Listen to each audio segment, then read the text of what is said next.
ہم لوگ جیسے سو گیا نماز پڑھ کے، اس کے بعد جیسے 4 بجے کا ٹائم ہوا تو جنزیب آیا، جنزیب بول رہا ہے کہ بھائی پانی یہ ہمارے مکان کے قریب آ گیا۔ جیسے ہم اٹھے اندر سے نکلے، بچے نکالے، سب ہاتھ میں کیا، جیسے اگر ہمارے بنگلے کے سامنے مکان ہے، اس مکان پہ جیسے ہم نکلے تو ایک دم اس طرف سے پانی آ گیا تھا۔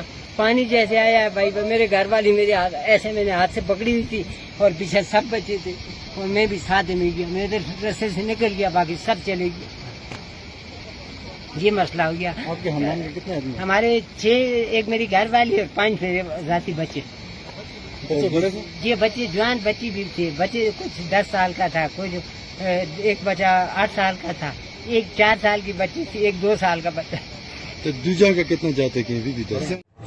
آج جو حادثہ ہوا ہے اس میں اس خاندان میں ایک چھوٹا سا بچہ یہ بچا ہوا ہے، اللہ اس کی مدد فرمائے۔ سر ابھی تک اسپتال کو نہیں، وہ بندے دن پڑے ہیں، وہ جو زخمی ہیں وہ بھی، یہ بچہ بھی سر میں چوٹیں دیکھو، باقی چوٹیں دیکھو۔ میں ذرا یہ بھی جو زخمی ہے، میں ڈسٹرکٹ انتظامیہ مانسہرہ سے اپیل کرتا ہوں، بلکہ میں مرکزی حکومت سے اپیل کرتا ہوں، اگر راستے بنے، آپ کے پاس ہیلی کاپٹر ہے، یہ ہیلی کاپٹر آپ نے کس لیے رکھے ہوئے ہیں؟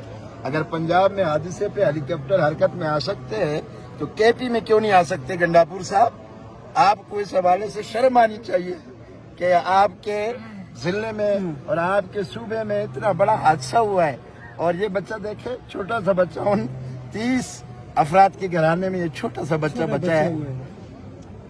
ابھی تک کسی نے پوچھا ٹس سے مس نہیں بچا، ابھی میں نے اس کے کانوں سے ابھی مٹی نکالی ہے، اللہ وہ بھی ریت میں پڑا تھا، صبح نکالا ہے۔ اس کا خیال رکھیے۔ کدھر ہے یار وہ عبید؟ وہ ہے